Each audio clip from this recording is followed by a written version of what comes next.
Nag-quickie kami ng boyfriend ko sa library ng school namin. Isang malamig na gabi sa inyo, Kuya Junjun. Ako po si Geraldine, third year nursing student. Hindi ko na po sasabihin kung saan school. Gusto ko lang po ibahagi sa page nyo ang kwento namin ng boyfriend ko.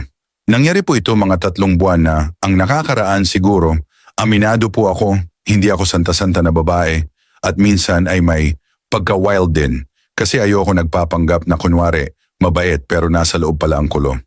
Isang varsity player ang boyfriend ko, matangkad at gwapo syempre kaya madali nahulog ang loob ko sa kanya.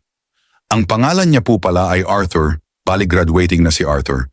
Tapos sabi niya pagka-graduate niya ay baka lumipad na siya papuntang Amerika. Kaya gusto niya ay i-enjoy namin ang mga oras namin magkasama. Kaya madalas ay nagala kami, then sometimes ay nakuha na lang kami ng room kung saan kami abutan ng antok. Tapos mag-iinom kaming dalawa, tapos noon ay mag-iinit na kaming dalawa. Ang masarap sa amin ay nagtutugma ang pagka-wild namin pareho. Kaya minsan kung saan kami abutin ng bogli ay talagang gagawin namin. At eto na nga, one time nasa library kami, doing some research. Medyo paggabi na rin yun, mga 5:30 ng gabi. Tapos wala na masyadong estudyante sa library kasi natatakot daw sila pag paggabi na. So ayun, habang nagsusulat ako ng assignments ko, ay bigla nilaro ni Arthur ang pakwan ko. Nung una ay inaalis ko pa kasi baka may makakita. Pero sabi niya, ay wala ng tao. Hanggang sa medyo nag-init na rin ako sa ginagawa niya sa akin. Hanggang sa pinasok niya na rin ang kamay niya sa loob ng panty ko at doon lalo nagising ang bogli ko. Sabi niya doon kami sa gilid ng mga bookshelves dahil madilim doon. Agad kami sumimple, tapos tingin-tingin sa paligid at sinisiguro namin na walang tao sa paligid.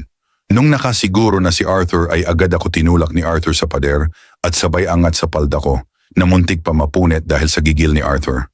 Tapos noon ay agad akong binuhat ni Arthur, ang tangkad ni Arthur. Tapos ako ay 5 talampakan lang, kaya madali sa kanya ang buhatin ako at bayuhin. Pero gustong gusto ko yun kasi nakikita kong sarap na sarap si Arthur pag ginagawa niya sa akin yun. Tapos ay pinatalikod niya ako sabay pasok ng sagad ang kanyang kargada. Sabay sa bunot sa akin na parang gigil na gigil.